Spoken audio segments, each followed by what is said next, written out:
Live from Columbia, this is Sports Talk on the South Carolina Radio Network. Be a part of tonight's show. Call us at 800-956-7266 or email talkback@sportstalksc.com. Now, here are your hosts for Sports Talk, Phil Kornbluth, Kevin McCrary, and Tom Hayes. They've been really, really good at home. Very tough to beat. I don't think Coach Petrino's lost many games at home. So we've got to go up there and really have a great focus, excellent execution, take care of the football, do the things that we have to do to give ourselves a chance to win.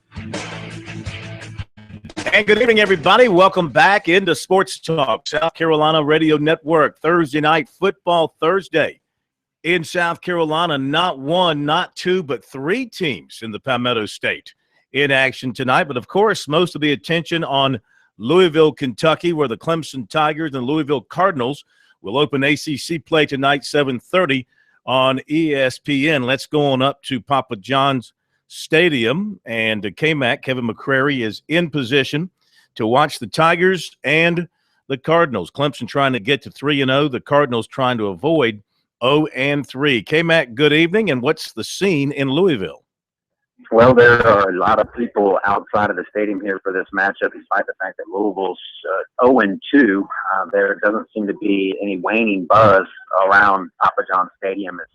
The music's blaring out in the parking lot. The tailgating is going strong, and everybody seems to be pumped up. Really, if you're Louisville, it's kind of a new season. Everybody's 0-0 in ACC play, so expect a big crowd here at Papa John Stadium on a perfect evening for football here. All right, what appears to be the choice at quarterback? Have you heard anything, given any indications as to whom Bobby Petrino will start? Well, he still has us blocked on Twitter, so I wasn't able to tweet him and ask him who he's starting. That's usually my go-to means of questioning, kind of like what you do with recruiting information. But so I wasn't able to do that, and they have Kyle Bolin or the dreaded Lamar Jackson. If I had to bet, I would go Lamar Jackson. He's a leading rusher and passer on this team. He's a freshman, but what do I know? Petrino's got it figured out, I'm sure, but isn't letting anybody know. I'm with you. I think he'll go with Jackson Pro. What do you think? Yes. I think he needs all the elusiveness he can get as far as getting a quarterback that can play stronger. I can hardly hear you. Is his mic on? I can barely. Can you speak up? Yeah, I can't hardly hear you. Will you broadcast? Somebody may have turned your headset. No, my headset's up fine. I can't hardly hear you. But as I was saying, they need a quarterback with elusiveness because Clemson is going to turn that rush loose, and they got to have somebody that can run out of the pocket. I think the key, though, is for Louisville fans, this is their season. It starts tonight. This is a conference game. This is why they got into the ACC, so you can have these Thursday night tilts and that sort of thing. Be interesting to see how they pull it off tonight. And if Jackson starts, you have to consider the turnover factor here because Louisville has had a propensity for turning the ball over in its first two games, and this Clemson defense thrives on the pressure and forcing you into mistakes and ball hawking, and it could create a great deal of problems for the young quarterback. We've got a great show coming up. The pastor of Payne, Corey Miller, his take on Clemson, Louisville, USC, Georgia, the coordinators at the bottom of the hour. We'll be right back.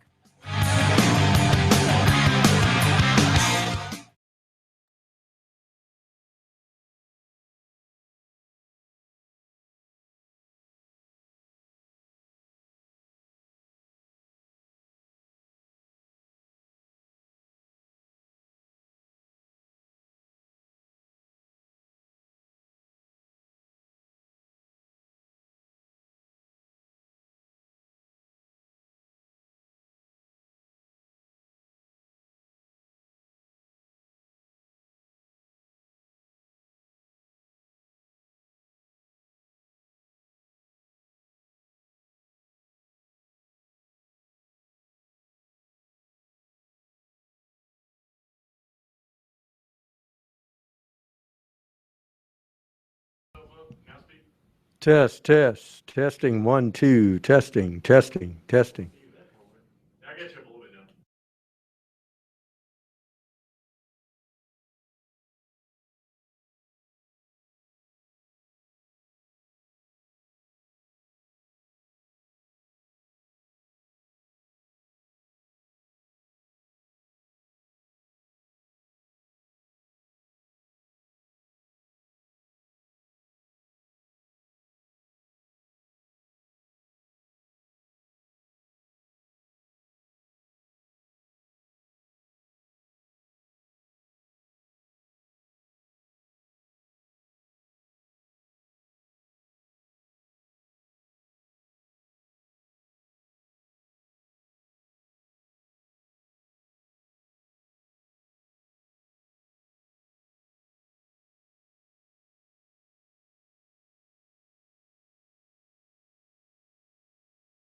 All right, Sports Talk on a Thursday night, football Thursday night here in South Carolina. And there's an NFL game tonight as well. It's the Broncos and the Chiefs. It's got to be tough on an NFL player to play on a Sunday and then have to turn around and play on a Thursday. I mean, I know it's tough enough on the college guys, but gosh, these NFL players, they have no time to heal up after a Sunday game and then turn around and play on a Thursday. I will say this, and you can tell when you look at a broadcast of those games on Thursday night, the quality of play is not good. Yeah. It's almost look like they're just going through the motions to get through it so they can have that long weekend. Mm-hmm. No, you're exactly right. Pastor Payne will be with us in just a second. USC did receive a football verbal commitment this morning. Pete Leota, the offensive lineman from Asheville, North Carolina, committed to the Gamecocks over Virginia Tech. We'll give you more details on that decision coming up in a little bit. So with that out of the way, let's welcome in the other half of the M&M boys. We had Will Merritt last night. The pastor of Payne, Corey Miller, he had some other duties last night, hanging around Darius Rutger at the Horseshoe in Columbia as Rutger and others from Hootie and the Blowfish performed a free concert to honor the grand opening of the new journalism school at USC. Apparently, Darius and his friends there in the band were all journalism majors. So maybe we should go from behind the broadcast mic to in front of the concert mic one day. They can come, they can do it. Maybe we can. Only thing I can play is a stereo. I'm about to say. Now, the pastor of Payne can sing. Can you not, sir? I know you can carry a tune.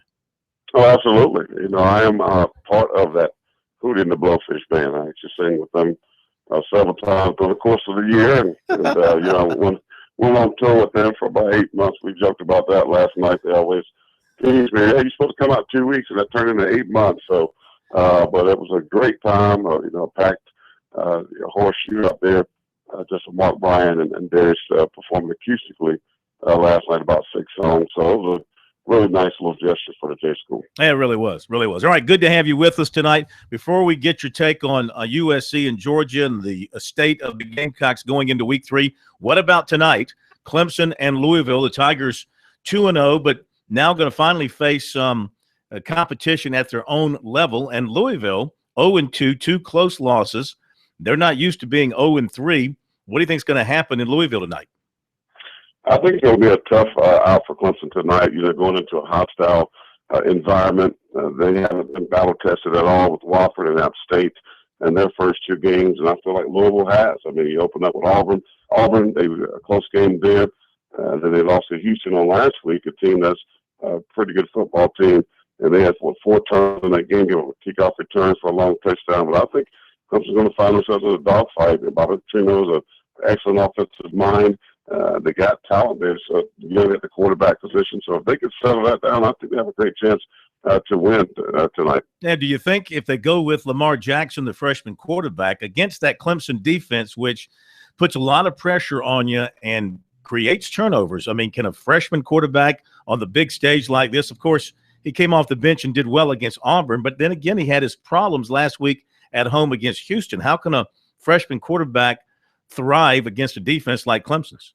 Well, it's tough. I mean, and what happens, a kid like that's young tries to do too much, and then you end up making mistakes, balls on the ground and things like that. So I think the preparation this week for Bobby Petrino preparing him to get in this exciting ball game, a big crowd, big lights, national television. But I think he's going to have to just make the game slow for him, and that's the thing you have to do.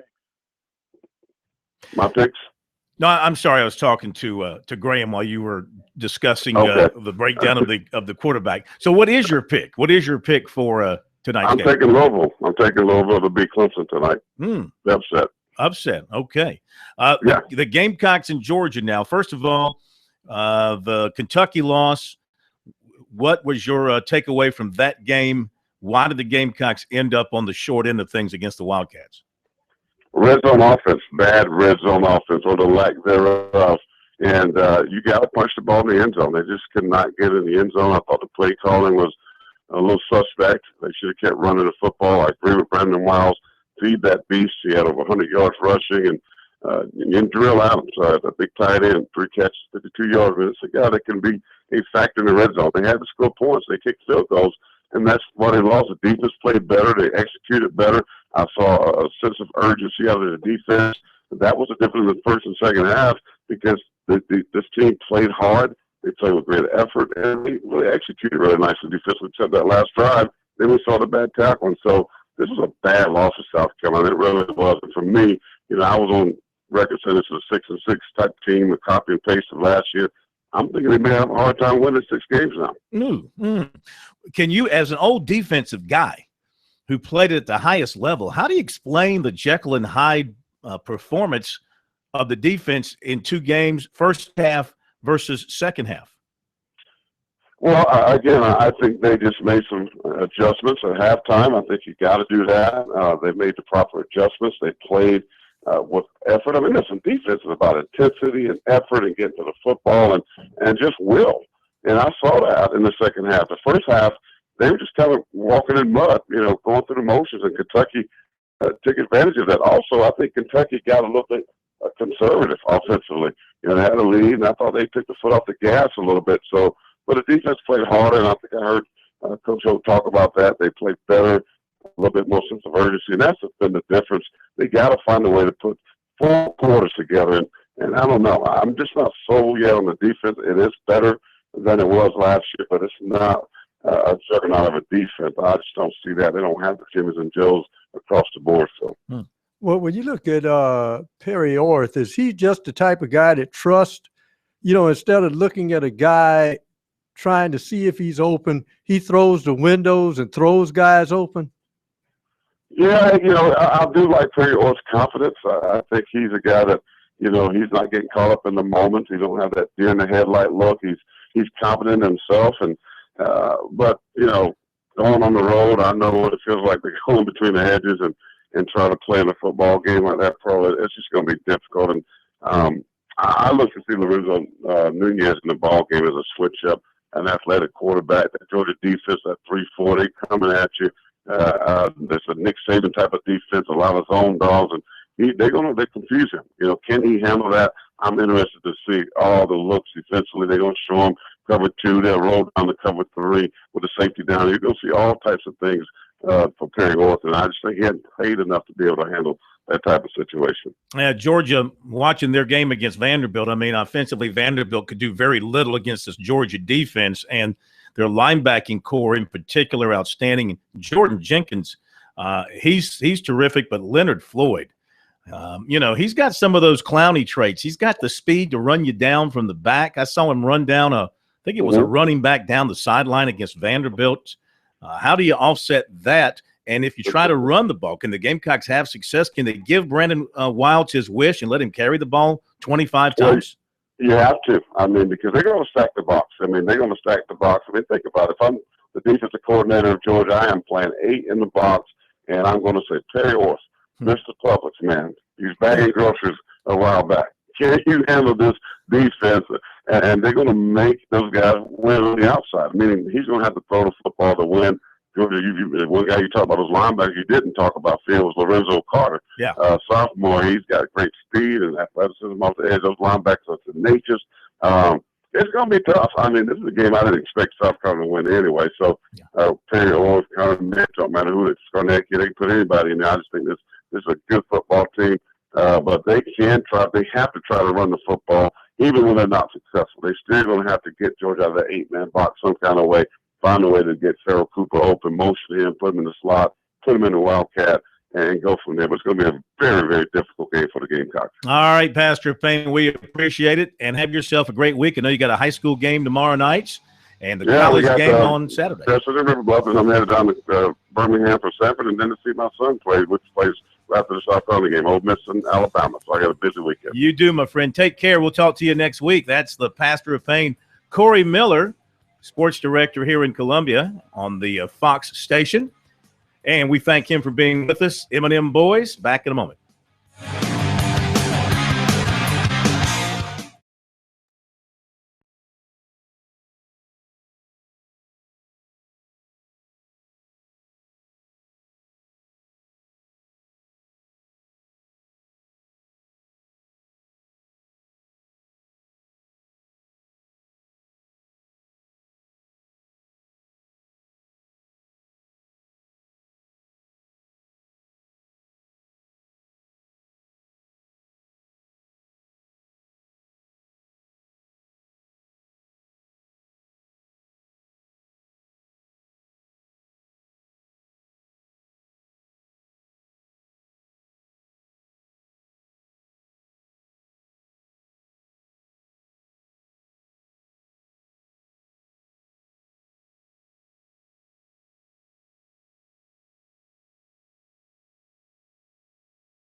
All right, it's Sports Talk, South Carolina Radio Network from our downtown Columbia studios on Main Street. Phil Kornbluth, Professor Tom Hayes, State Man Graham Pope here.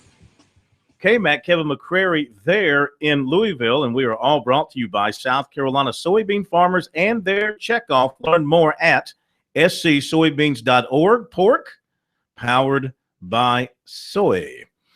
K-Mac, did you make it over to Churchill Downs? Did you make it over to the Louisville Slugger plant? Did you do anything fun in Louisville today? I did check out Churchill Downs, which is, we were talking about this last night, where it was in relation to the stadium. It is very close, kind of catty-cornered to the stadium. So that's a pretty neat place, and there's people there actually tailgating and partaking over there across the street at Churchill Downs today. Mm-hmm. Did you pay your respect to the statue of Barbaro while you were there? Yes, I shed a couple of tears thinking about that heroic horse that's no longer among the living. This is true. How many Tiger fans you see around the stadium? A lot, actually. And the hotel I was staying at, there were a lot of Tiger fans. I noticed them this morning when I was going out to get my coffee. They were loading up their coolers of beer and getting ready to head down to the stadium. So there's going to be a strong contingency of Clemson fans here in the stands. And I got to tell you, Corn, this is my first trip here to Papa John's Stadium and the campus of Louisville. Very impressive facilities they have here, from the stadium to the practice fields, which are adjacent to the stadium, and kind of the scene around the stadium where the fans are tailgating and having a big time. It's a nice setup to have football here. Remind me of the surface, natural grass or artificial? It's artificial. Mm-hmm. They have the field turf down there, and but they have a who's who of some of their former players with the numbers that are retired, led by Johnny Unitas as kind of their go-to guy. But they've had a lot of really good players come through here. Tom Jackson. Madison, Tom Jackson. Deion Branch, who won a few Super Bowls there at the Patriots, played here. So they've had a lot of really good players roll through this program, and now they're trying to get it back, and they think Bobby Petrino is going to be the guy that can make them a national power. Mm-hmm. You know, in certain games, you can hear the buzz outside of a stadium prior to the game as you're walking up to it, because it's just an excitement level the fans generate outside and then bring it into the stadium. Did you sense that on the way inside tonight? Well, you know, as I was walking in, the band was set up, and the team was going to do their walkthrough, and there were a lot of fans there. You kind of lined up, overflow crowd to watch that happen. That's a big event. As they marched through a tunnel kind of underneath the interstate and into the stadium. In terms of a huge buzz, I can't say that that's necessarily the case. There's some people out actually selling tickets. I saw more sellers than buyers. And let's face it, at the end of the day, this is still an unranked 0-2 Louisville team. Had they found a way to beat Auburn and Houston, I think we would have had that palpable buzz. But I think this is a group. They're doing the blackout. There's a lot of black out there, and they're excited about the football game, but not quite the buzz that maybe they thought. All right, K-Mac, stand by. We'll get back to you in a few minutes. The coordinators coming up next, Chuck Reedy, Ellis Johnson.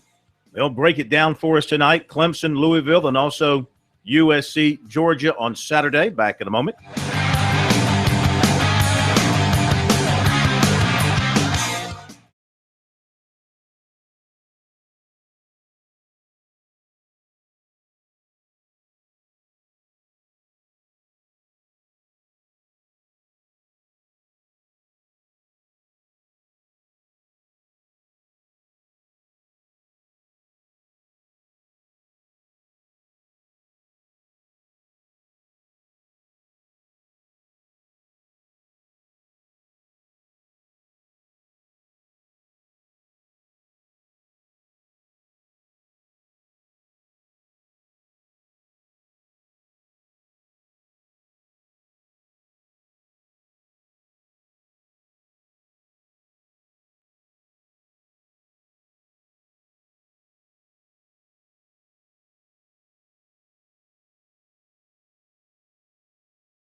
Okay,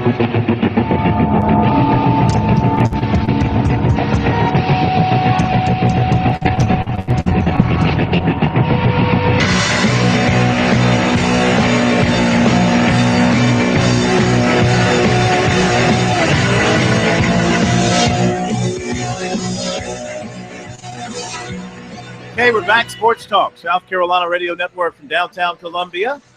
Phil Kornbluth, Professor Tom Hayes with you tonight, and K-Mac is in Louisville for the Clemson-Louisville game kicking off at 7:30 tonight. Let's talk more about that and USC Georgia and other football stuff as we do on Thursday nights at this time. We welcome in our coordinators on the offense, Chuck Reedy, on the defense, Ellis Johnson. Good to have both of you with us. And Ellis, let's begin with you as a coach and working with the players. How did you guys like the quick turnaround of a short week, playing on a Saturday, then having to play a game on a Thursday, especially as a traveling team? That is very hard. And I've never done it as a traveling team, but I did have to do it once at Carolina as a home team. There was a statistic at that time, and I don't know if it still holds true, but the traveling team lost 60% of the time when they both had these short prep weeks. So it's very hard. It's all on the coaches, probably even harder on the players. Yeah. Chuck, in this case, does one side of the ball have an advantage over the other in terms of preparation, offense versus defense? Well, I mean, I would think that the offense, would have the advantage. The defense, certainly, is much more dependent upon tendencies and in recognition and, the things that they're going to do during the weeks of practice and trying to get the recognition of the offensive formations and plays and what have you. So, I would think from, at least from my perspective, because, we all, of course, we did what we were going to do anyway, so it didn't matter. But, I would think that the offense would have a little bit of the advantage. Eli, Clemson has played Wofford and App, and Louisville has played Auburn and Houston. Now, one is 2-0, the other is 0-2. But based on the opponent's play in terms of preparation for the ACC opener tonight between the two, who do you think is more ready for that level of competition now? Well, I basically have to say Clemson. They're just playing better. But, I have to qualify what I say about Clemson. I've not seen them play a complete game myself. I'm not talking about them perform a complete game, but I was not unable to see their opener in the second game. I couldn't get the broadcast. So I've actually not seen them other than some replay. Louisville, I watched a lot of the Auburn game. Louisville is not playing very well right now. They're 0-2. They got beat worse by Houston than they did by Auburn. And so I don't know. It's a hard one to pick. I do think that short week's going to play a lot with it. I think it'll be a close ball game. And Louisville's a very dangerous football team, but Clemson is playing so well on defense right now. Like I said, I haven't seen them perform, but statistically in every area, they're really solid in spite of the fact that they're young. Yeah. Are you telling us you don't know how to bring up ESPN through your computer? So I'm very limited now. At home, Phil, we got a computer, but I don't know how to run it. I'm just calling the IT guy down the hall and come in and fix my cell phone. I hear you, Chuck. Now we don't know who Louisville is going to start at quarterback. At least not yet. We might not know for an hour until they trot out there. You got any guess as to what Bobby Petrino is going to do? No, I have no idea what he's going to do. And like I've said before, if you've got 2 or 3 or 4 that you're trying to work, the bottom line is you really don't have one. And so I'm assuming he's going to play a couple like he has been. The guy Gardner, that actually played well last year at times. I guess he hadn't played at all this year. So, right. But like Ellis was saying, Louisville, obviously they're not the football team they've been the last several years. But that's a tough place to play. And, it will be a rowdy crowd. And, Clemson, while they're playing well, I don't think they've been tested in any way, shape, or form. And, certainly tonight they're gonna play a much better football team than they've played in the first 2 weeks.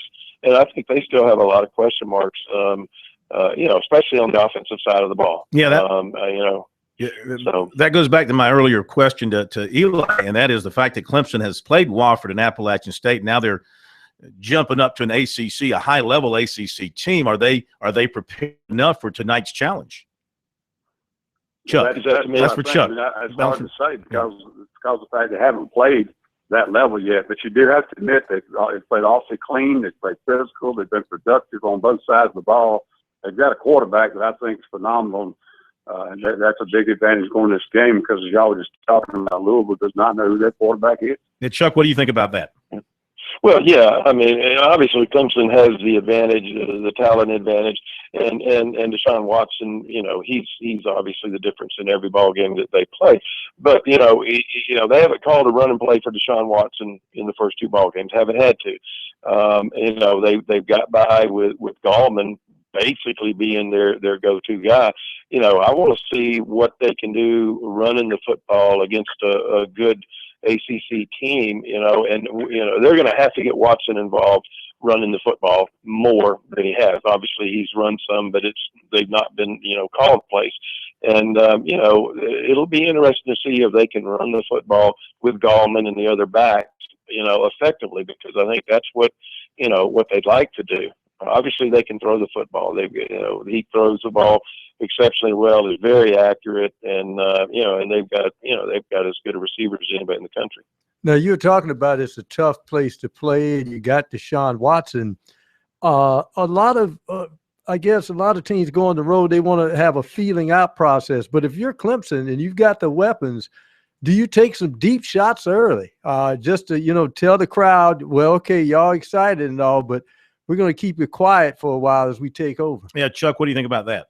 There's no doubt they're going to take some deep shots. They've got, they've got two or three guys that can run. I mean, you get a guy like Sharon Peake, who, was kind of an afterthought going into the season. But, if you remember coming out of high school, he was one of the top 2 or 3 receivers in the country, and he's a 6'4" guy that can run like the wind. And, Watson can throw the ball just about the length of the field. So, yeah, they're going to stretch Louisville's defense and let them know, they can throw the ball over their head if they can. So, yeah, they'll test them early. There's no doubt about that. Eli, where do you put Bobby Petrino in terms of offensive ingenuity and creativity and play calling? Where do you rank him among the offensive coordinators you have faced over the years? Absolutely one of the best. And when it comes down to running a pro-style offense, he may be the best. The biggest key for Bobby, and I don't think he's got it yet, he's got to have a quarterback who's capable of going through his progressions, and he's got to be able to protect him. When he can do that, his route concepts and passing game and some of the things he does off of his formation, the running game, has been as difficult to stop as anybody I've ever tried to defend. The first year he was at Arkansas, he was in this similar situation. They inherited a quarterback that wasn't quite his type. They couldn't protect him when we beat him really bad in Columbia. And in 1 year's time, we go back up there and they put about 30-something on us, and I think the next year was even worse. Because he had Ryan Mallett, and he had a good offensive line and some good receivers, and he's got his guys. Now he's as hard as anybody in America. But right now, I don't think they have those guys, and he's playing with a quarterback that frankly will beat you with his running game and not his throwing. All right, guys, hang on. We got a break coming up, and we'll come back to you in just a moment and talk about South Carolina and Georgia Saturday in Athens. We're visiting with our coordinators, Chuck Reedy and Alice Johnson, here tonight on Sports Talk, previewing the Clemson-Louisville game, which will kick off at about 7:30 in Louisville. And we'll also look ahead to South Carolina and Georgia. Don't forget, 2 other in-state teams are in action tonight. South Carolina State is at home against Florida A&M. That game will be on ESPNU. And you've got Charleston Southern at home tonight against East Tennessee State. East Tennessee State in their first year back after reestablishing their football program. Mm-hmm. They're 0-2. This is Jamie Chadwell's alma mater. Jamie Chadwell, the head coach at Charleston Southern. They are 1-1. If you want to watch that game, it will be streamed on the Big South Network over the internet. So I know Coach Johnson won't be able to see it, but maybe the rest of you who know how to turn on a computer can watch that as well. Back with more in a moment.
All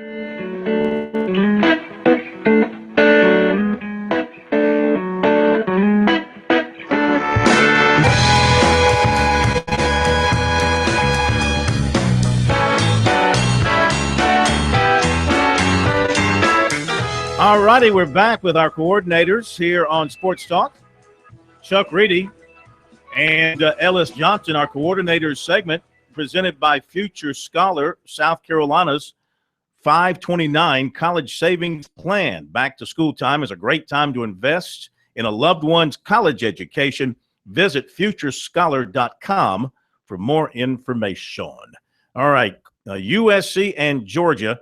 Boy, I tell you what, Coach Reedy, after the loss at Kentucky, the sky was falling all over the Gamecocks, according to some of their fans. Tough situation for them going to play Georgia with Perry Orth now at quarterback. What do you think Spurrier is going to dial up offensively in this game? Well, Phil, first of all, I mean, they're in a tough situation. Going into a season, you've got to win the games that you're supposed to win. And now they're one down, because that certainly was a game that they should have won. And they're going to have to find a way to make it up somewhere along the line, and it's going to be awfully tough this week. But, you've got a new quarterback, a guy that has no experience other than what he got, last week, basically. Try to get the running game going. I mean, I don't know what else they can do. I mean, they still only have one receiver that they can depend on. And they're having a hard time getting the ball to him. They're trying to manufacture offense, any way they can, but you've got to get some running game going and try to keep the football and not put the ball in the quarterback's hands and make him have to make plays to win the game.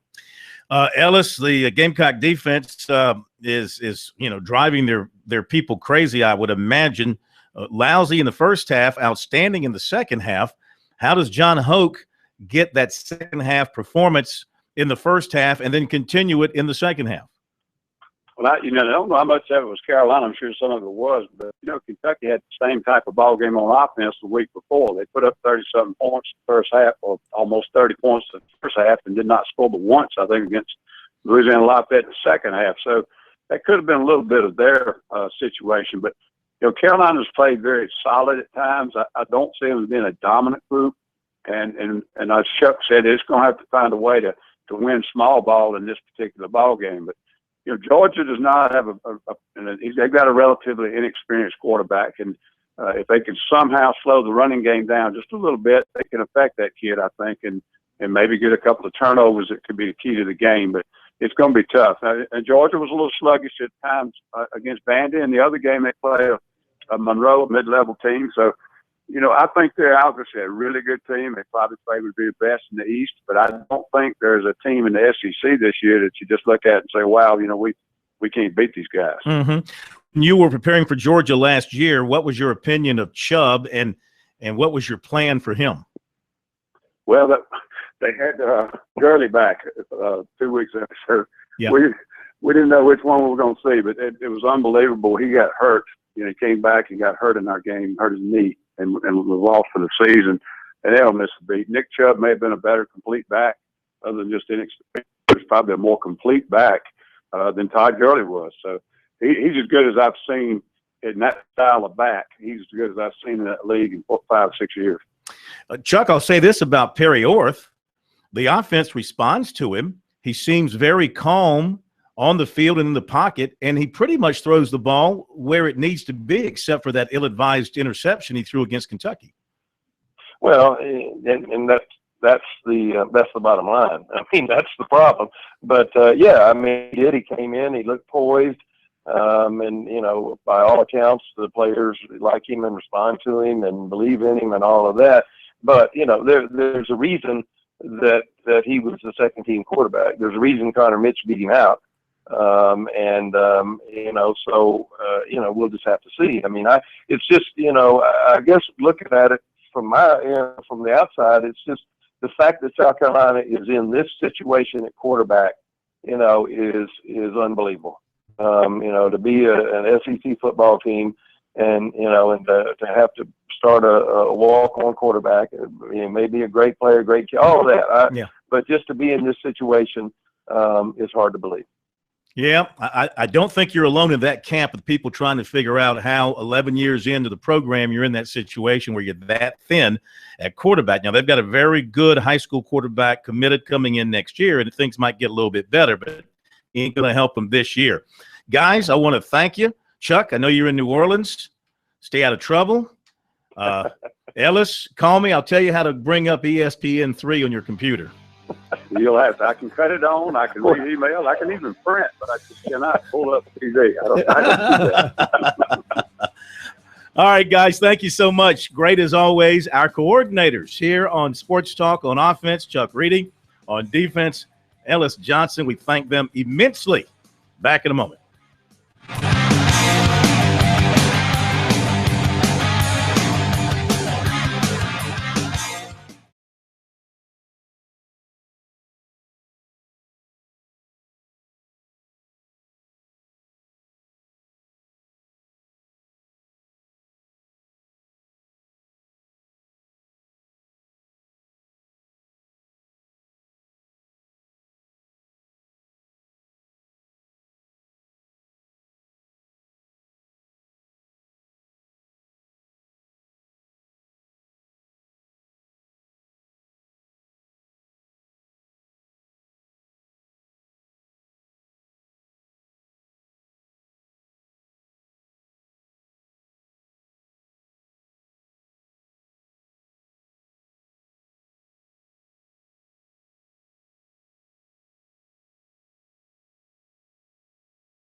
Once again, thanks to Ellis Johnson and Chuck Reedy, our coordinators, for being with us tonight here on Sports Talk. Let's give you our recruiting report tonight. Got a lot of interesting stuff to tell you about recruiting-wise tonight, brought to you by the Future Scholar program here in South Carolina. South Carolina's 529 college savings plan. Of course, we're back to school now. Great time to invest in a loved one's college education. Visit futurescholar.com for more information. All right. Mentioned to Pete Leota, 65307 Asheville, committing to USC this morning over Virginia Tech. He liked the SEC. He liked the coaches. He felt at home when he was at USC. Loved the whole campus. Really likes Sean Elliott. And also Deke Adams, he said, was very good through the recruiting process. Just loved the entire program at USC, he said, and what they have to offer. So he's a big man playing offensive tackle. He is the 16th commitment by our count and the 4th offensive lineman. Now, we're including Kalen Ritchie in our count to give the Gamecocks 16. Some aren't, but right now he is committed to South Carolina as long as he gets his grades at Georgia Military. And they are apparently still committed to him, according to his coach. Talked with the quarterback committed to USC last night, Brandon McElwain of Newtown, Pennsylvania. Off to an excellent start this season. As far as his commitment to USC, unshaken, 100%, he tells us. He feels like they're going to figure things out offensively. He remains confident in Steve Spurrier and the Gamecocks offense. He's been in touch with some other recruiting targets like Leota and John Simpson and Kelvin Harmon. Now, the one wrinkle here is he's, of course, a big-time baseball prospect. He is not sure he'll enroll early right now. He says it's about 90 to 95%, which means if he doesn't, he'll play his senior season of high school baseball, which is going to put him out there for the baseball draft and all the scouts. And the Texas scout has been watching him work out on Sundays. Again, he's 100% committed to USC football, and in all likelihood, is going to end up there. But the baseball thing is still something that you cannot forget about. I don't know if he's going to rise to the level of a first-round draft pick or anything like that, where the money would be so great that he wouldn't play football and he'd sign one of those non-football contracts. I'm not going to say it's going to get to that point, but I'm sure South Carolina would love to have him enroll early, but right now that's not a certainty. Offensive lineman John Simpson, Fort Dorchester, was at USC Saturday. He watched the offensive line, thought they did a good job. He said the only reason they lost the game calling. He said they ran the ball down the field, and they started passing it. He talked to Sean Elliott, Steve Spurrier, Everett Sands. Next unofficial visit will be Clemson for Notre Dame, and still no favorite among his top 7. Former Burns defensive back DJ Henderson, Dodge City Junior College in Kansas, was offered by Tennessee. And in basketball, 6'8" Bracken Hazen of Columbia City, Indiana, who visited Clemson in late August, is no longer considering the Tigers. Top of the hour break. We'll be back.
Live from Columbia, this is Sports Talk on the South Carolina Radio Network. Be a part of tonight's show. Call us at 800-956-7266 or email talkback@sportstalksc.com. Now, here are your hosts for Sports Talk, Phil Kornblut, Kevin McCrary, and Tom Hayes. Here's the pitch by Downing. Swinging. There's a drive into left center field. That ball is going to be out of here. It's gone. It's 7:15. There's a new home run champion of all time, and it's Henry Aaron. The fireworks are going. Henry Aaron is coming around third. His teammates are at home plate, and listen to this crowd. And we lead into our Braves report with the voice of the now late Hall of Famer Milo Hamilton, who died today at the age of 88. Braves report brought to you by Founders Federal Credit Union and by Elite Roofing and Restoration. 803-753-0530 is their number.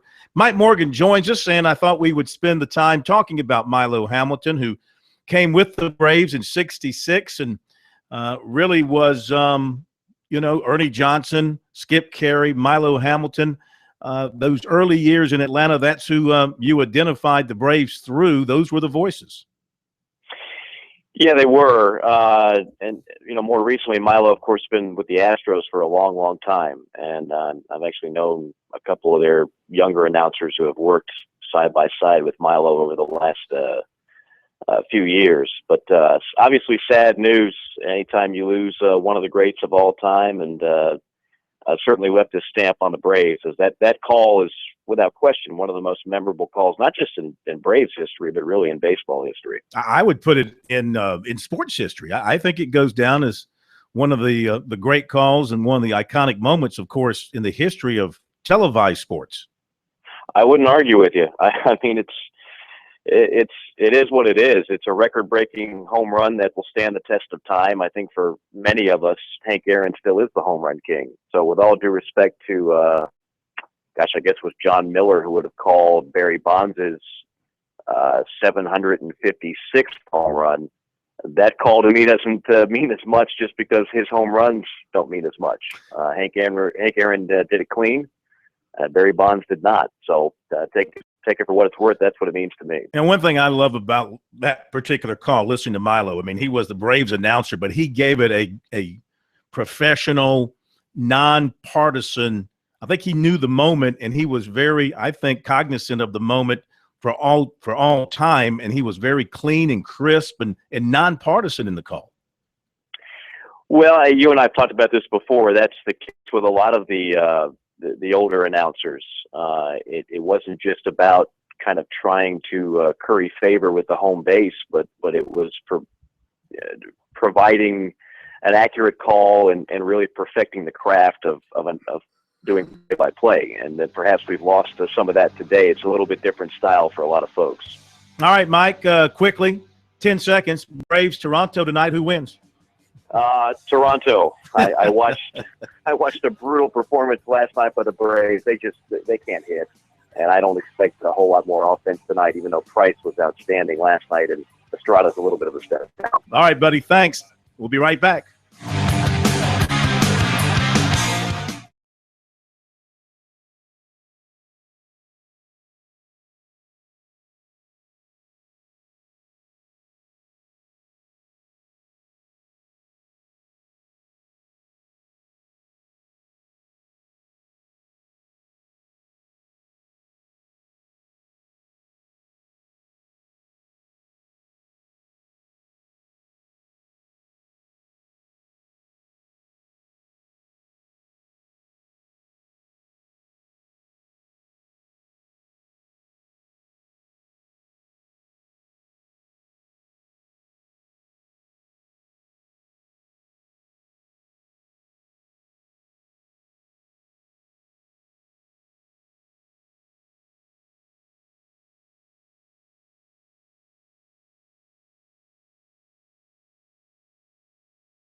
right, we got some time for some calls here on Sports Talk. If you'd like to chime in, 800-956-7266. Email talkback@sportstalksc.com and on Twitter @SportsTalkSC. And don't forget our website tonight, sportstalksc.com.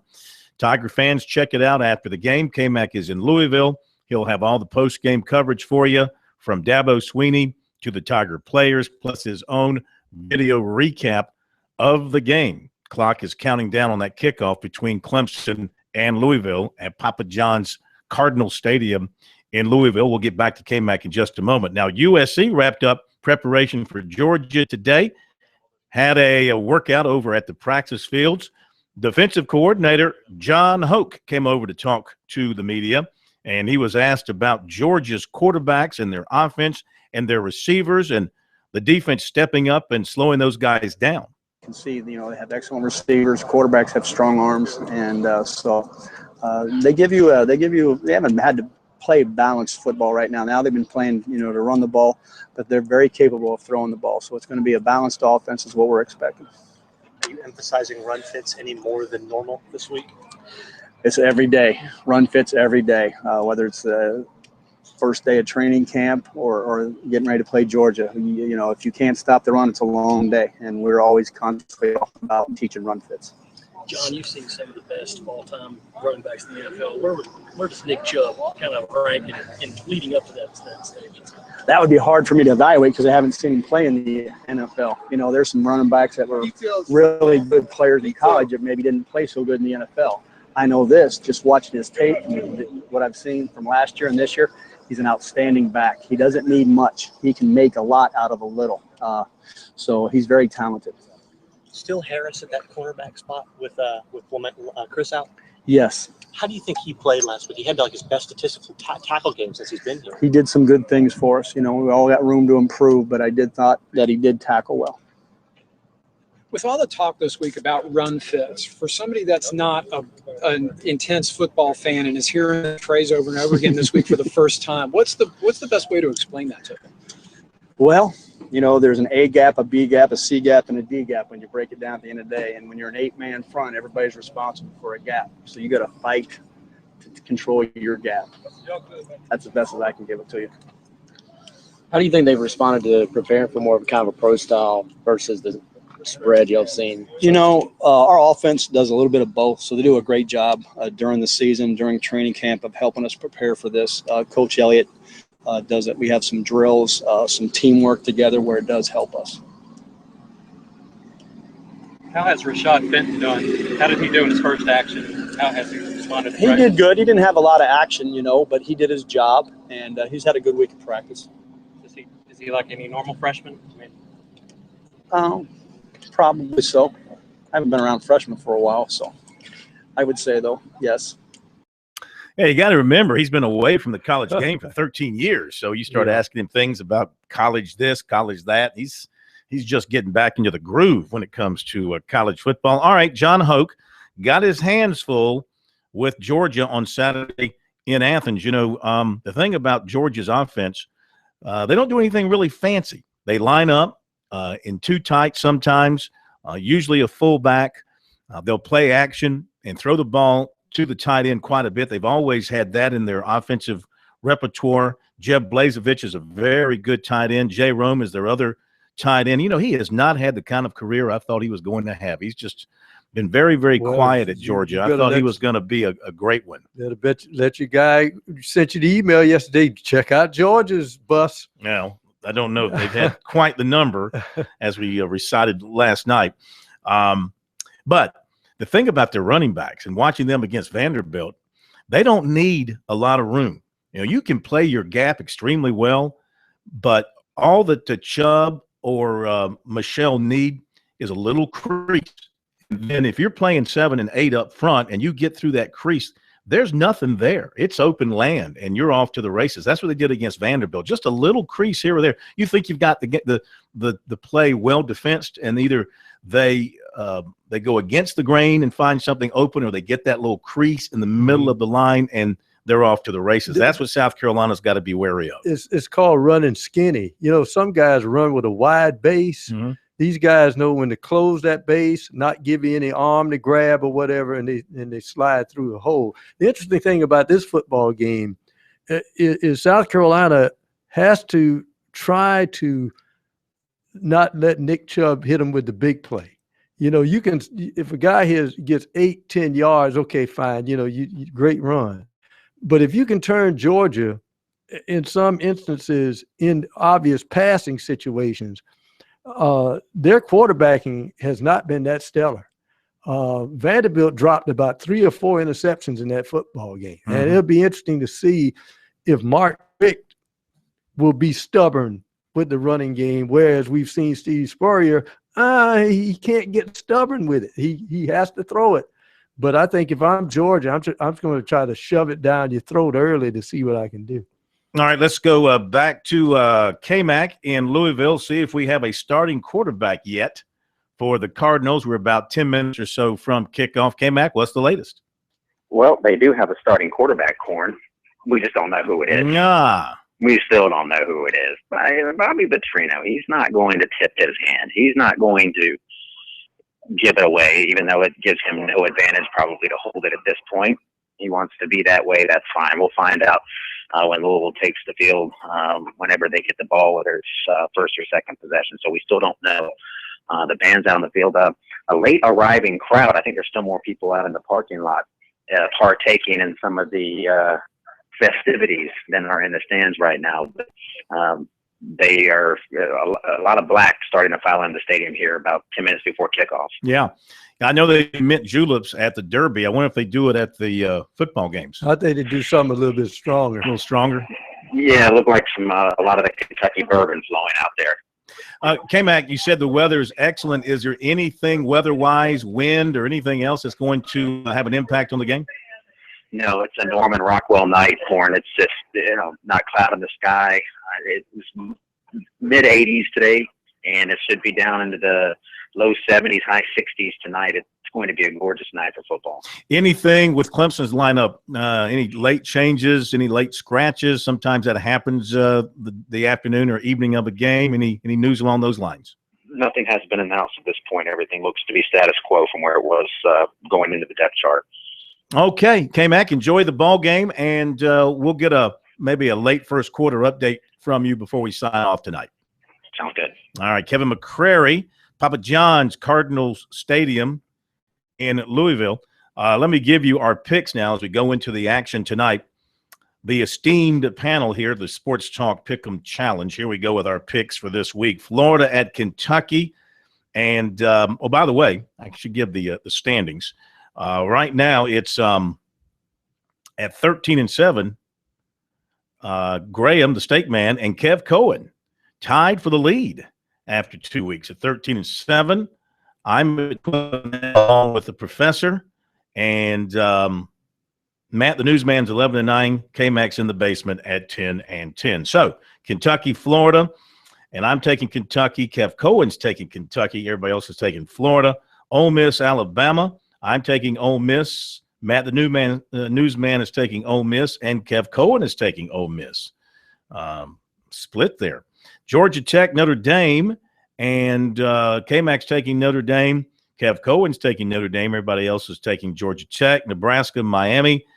Graham and K-Mac are taking Miami. The rest, Nebraska. Duke, Northwestern. It's a split.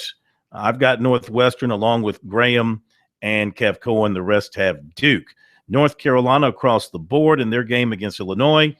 Boston College, FSU. I'm the only one taking BC in the points. You might have to take a BC. USC, we're all taking the points against Georgia. We're all taking the points. And Clemson and Louisville, K-Mac's taking Louisville. He's the only one going out on that skinny limb to take the Cardinals and the 6 at home. Back in a moment.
All right, we're back with you. Sports Talk, South Carolina Radio Network, 800-956-7266, the phone number if you want to join us on the program.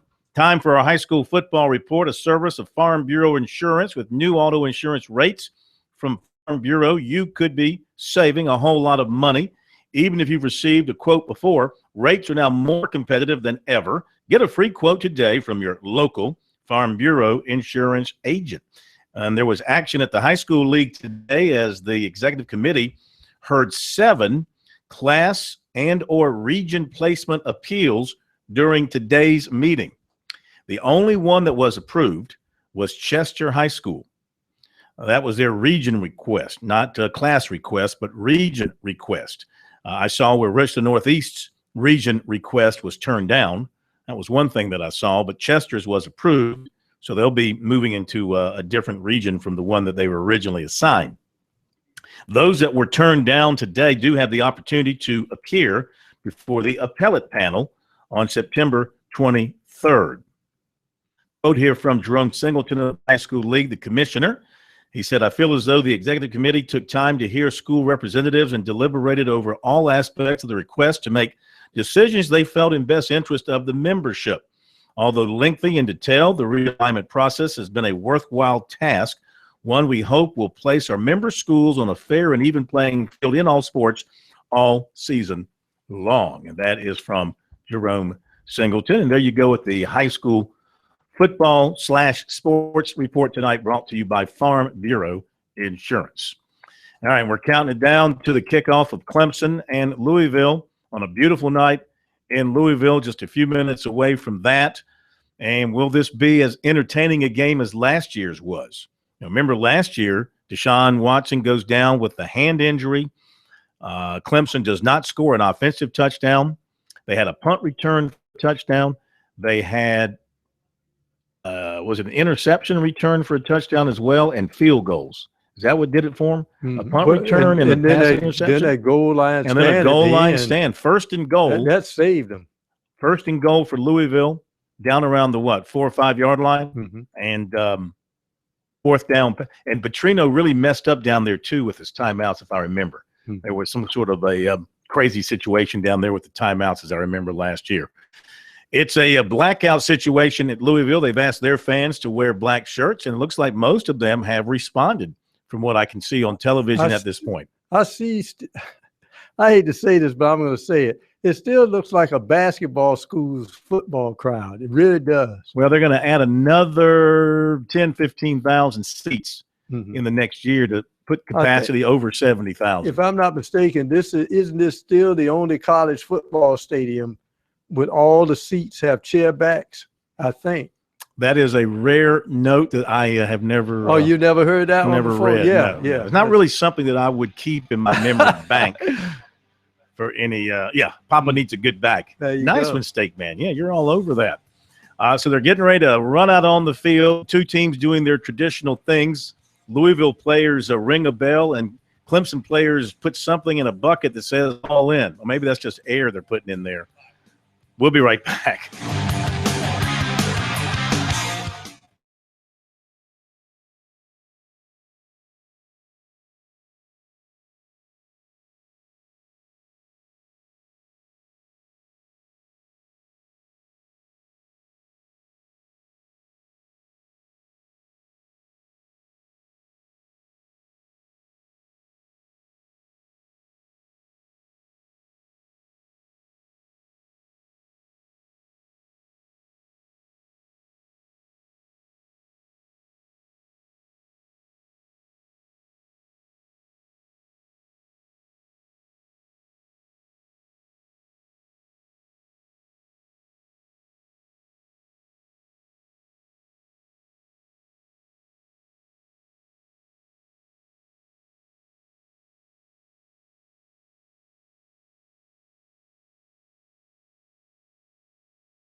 All right, it's Kyle Bolin starting at quarterback for Louisville. Game is just underway. On the first play, he completes about a 10-yard pass and looked good throwing it, stepped up in the pocket under not a heavy pressure, only a four-man rush for the Tigers on that first down play, and he threw a nice strike to his receiver. So we're off and running in Louisville. No score. Louisville with the ball first, and they are on the move with their first possession. So Kyle Bolin, a guy who is not nearly as mobile as Lamar Jackson, but he can run a little bit.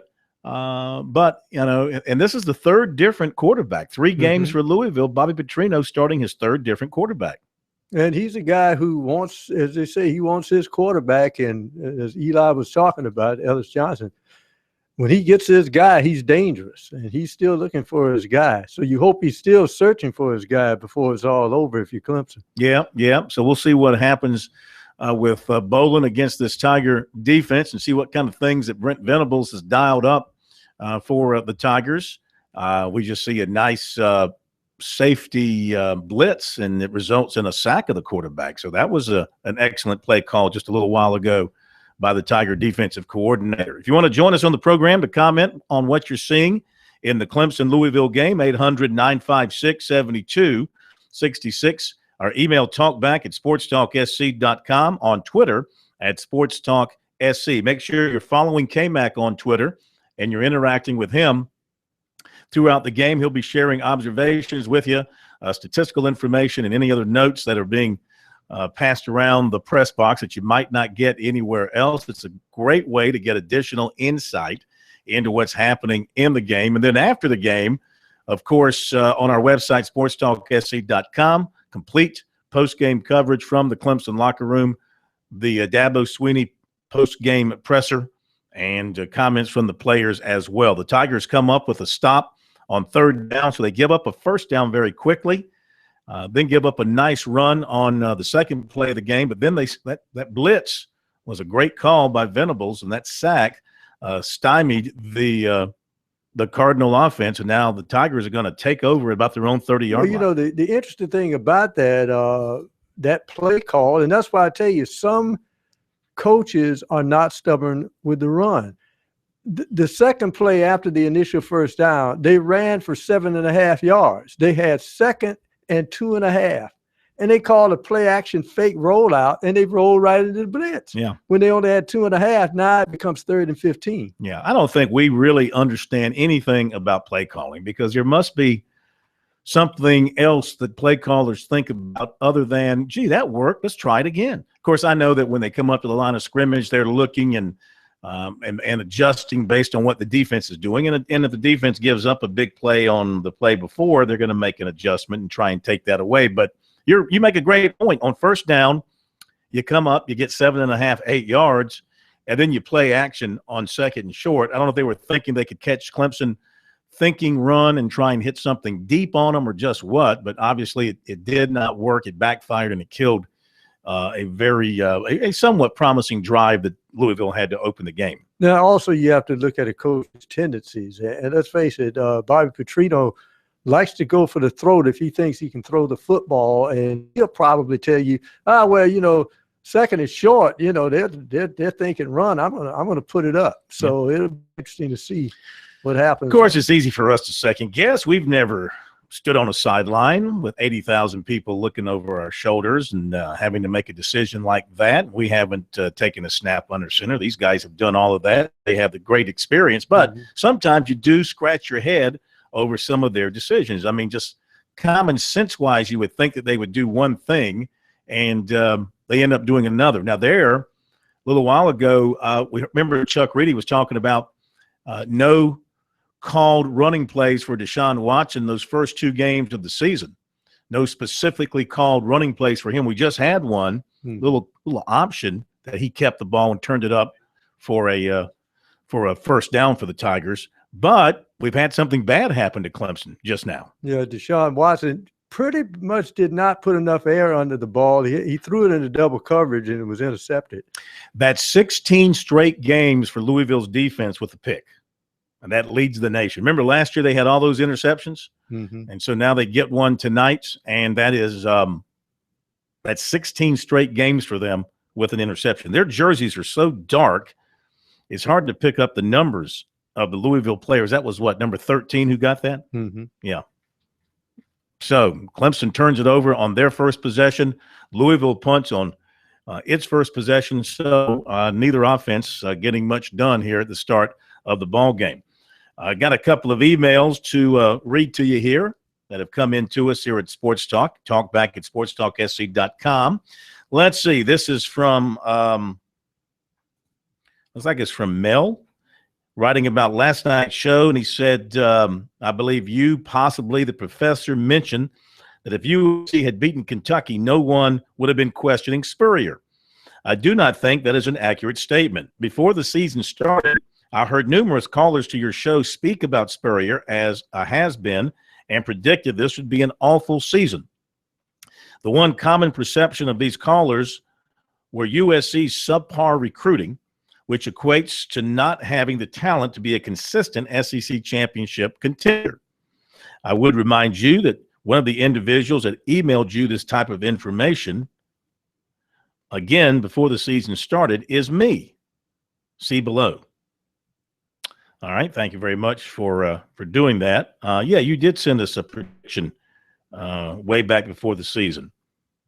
And you predicted as few as 4 wins, but no more than 5. Mm-hmm. So, I mean, are you a judge of talent, sir? Maybe you are, maybe you aren't. But if you go, and I don't go by the recruiting rankings, but to the common folk out there do. And, South Carolina's recruiting rankings the last few years, and we've gone over this, they've not been awful. So either the analysts don't know what they're doing, or the Gamecock recruiters don't know what they're doing and evaluating. I mean, if you go by the recruiting rankings, then South Carolina should have a bevy of talent.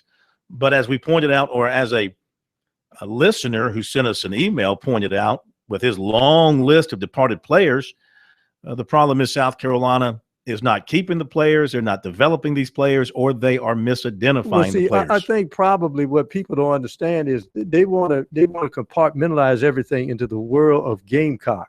They need to look around. Look at Baylor's recruiting classes. Look at TCU's recruiting classes compared to Texas and A&M, and tell me why they win in football games. Because they coach who they have. You got 11 guys, they got 11 guys on the field at the same time. The other key is this. You need to also look at the next level.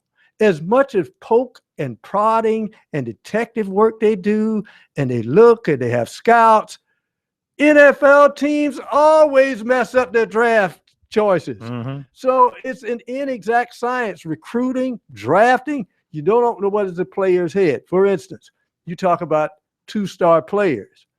Captain Munnerlyn, SEC too short, 2-star player. He's still in the NFL with the Vikings.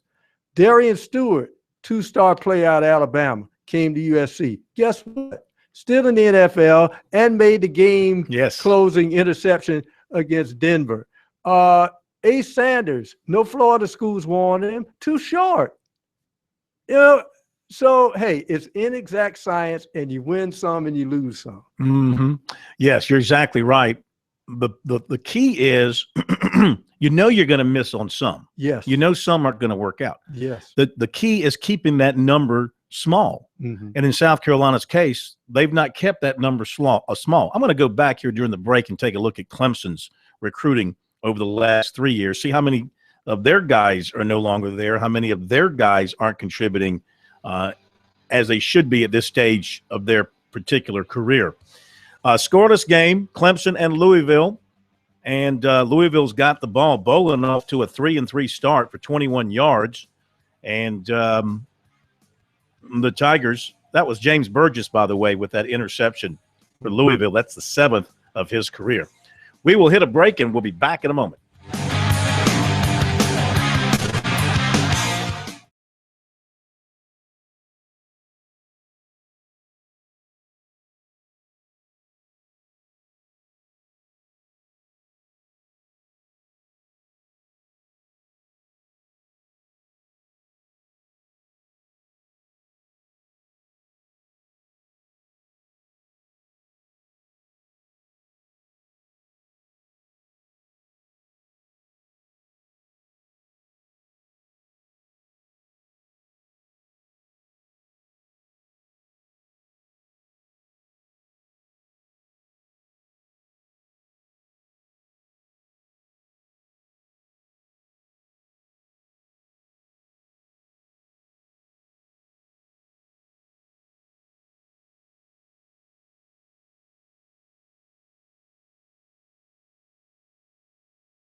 All right, Clemson's trying to mount a little bit of a drive. They're up around midfield now against Louisville, facing a third down situation.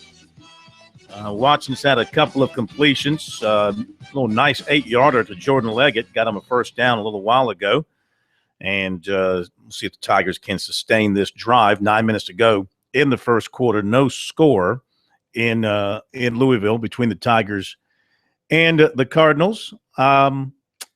By the way, it's 3-0 SC State over FAMU. That score just popped up. Good. How about Charleston Southern? And you can watch that on your computer. Yeah, I can check it out. Why don't you check that one out as well? Charleston Southern and East Tennessee.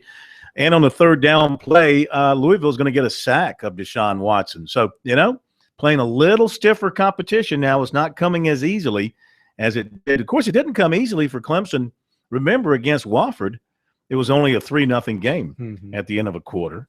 But anyway, this is definitely a step up for them, competition-wise and in location. And so, thus far, it is not coming easy for the Clemson offense. They've had a nice run by Gallman. They've had a nice reception by Jordan Leggett. But outside of that, they have not been able to sustain much of anything offensively. Our friends at DNR want us to tell you about something coming up on Saturday. It's called Beach Sweep River Sweep. It's organized by the South Carolina Sea Grant Consortium. Is it consortium or consortium? It's consortium. Consortium. And it's in partnership with DNR, the largest one-day litter cleanup at South Carolina's beaches and waterways.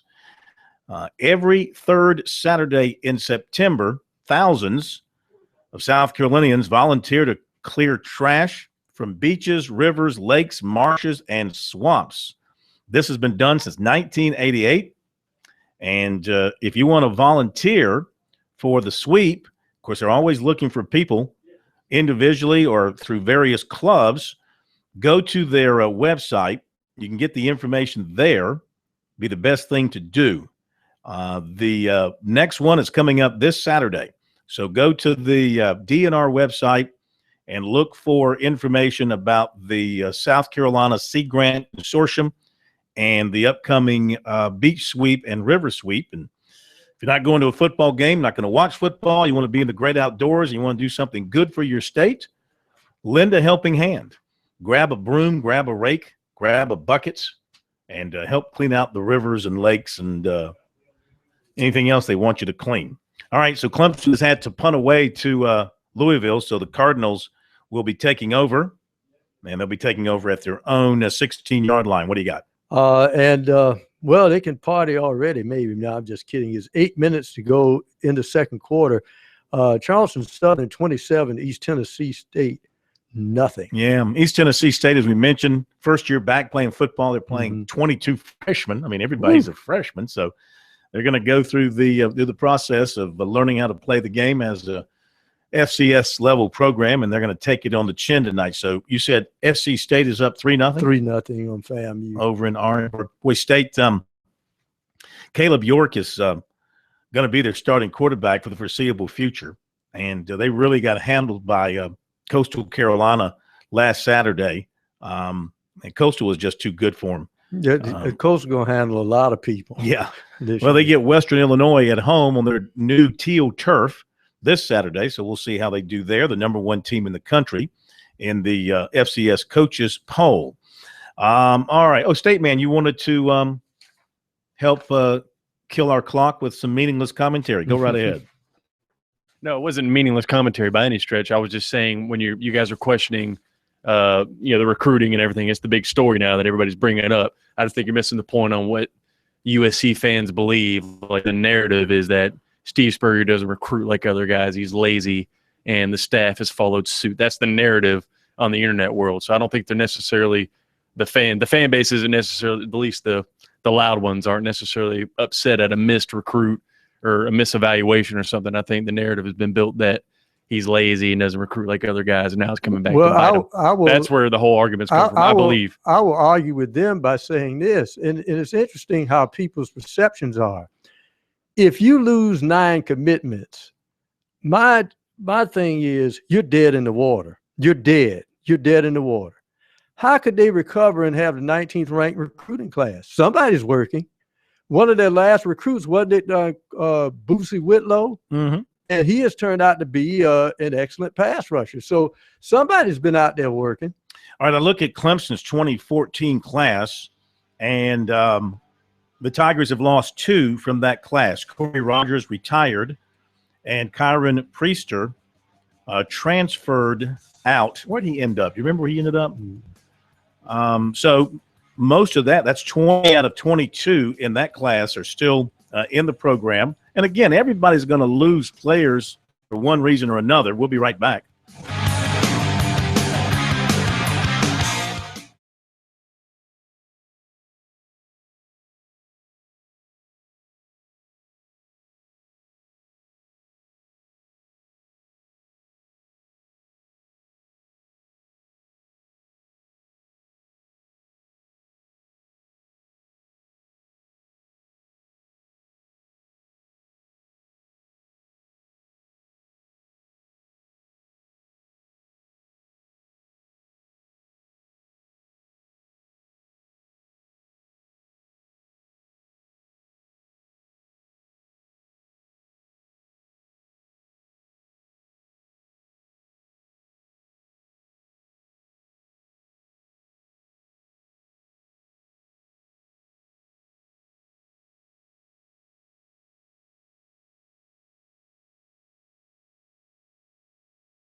Now, just to complete the thought that we were talking about Clemson's classes, their 2012 class, there's 7 of the 21 are no longer in the program for one reason or another. That would include Chad Kelly.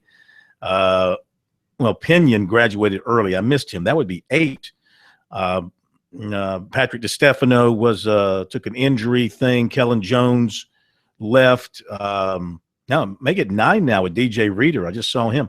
So that class, pretty much half that class is no longer with the program for one reason or another. But the 2013 class, only one player is no longer with them from that class. And almost all of that class, the 2013 class, almost all of that class is starting or playing a key backup role for the Tigers. All right, timeout in Louisville. Let's go to K-Mac and get his opinion on what he has seen thus far. I don't know that Mr. Boland's going to be in the game too much longer if he can't get away from that press, K-Mac. Yeah, I've got to think that Lamar Jackson's going to be coming in here pretty soon with 2 sacks already for Clemson's defense. They're swarming right now, and they have good field position to start their next drive here. K-Mac, I'm seeing Joe Gore going off in a cart. What's the story on him? Any idea? Not sure what the injury was there. Didn't see him get carted off, and that has freshman Jake Morgan in at right tackle on this drive for the Tigers. That's not good. That was something, of course, that was a concern. Gore's had knee issues in the past, and I don't know if he got banged up there. Or actually, I just saw, too, that Fru Morgan was sitting on the training table. It's number 69 in the game at right tackle for the Tigers. Who's he? Let me check the old. Oh, it's Maverick Morris. Maverick Morris. Yeah. Yeah, the redshirt sophomore. Yeah. They're having to really go deep into depth to fill that right tackle position, K-Mac. What's your sense of things thus far? Well, Clemson started to move the ball a little bit. They had the interception. It was a great interception there by the Louisville inside linebacker. And the Tiger defense really seems to be controlling the pace. So a good start for Clemson here in terms of they haven't made a big mistake. They've got the field position now in the plus territory. So they have an opportunity to perhaps take the early lead. And it looks like for the first time this season, they're going to cut Deshaun Watson loose in the running game, let him use his legs a little bit. Yeah, I mean, you got to pull everything out now. This is big boy football. Okay, K-Mac, nice cliche to end the report, and we'll look for your post-game coverage on the website. Absolutely. All right, bye-bye. It's big boy football. Big boy football. Don't forget, catch the post-game on the website, sportstalksc.com. K-Mac will have locker room coverage. Let them let you in the locker room. We still like to call it locker room coverage. And he'll also have his video recap of the game as well. Final thoughts, Pro? I think Clemson will still be stout defensively, and this is one they'll grind out. Yeah, I agree with you. I think that they're just going to eventually overwhelm Louisville here, and maybe a lower score game than we expect. We shall see, and we'll talk all about it tomorrow night. Thank you, State Man. Thanks for being with us, everyone. See you tomorrow.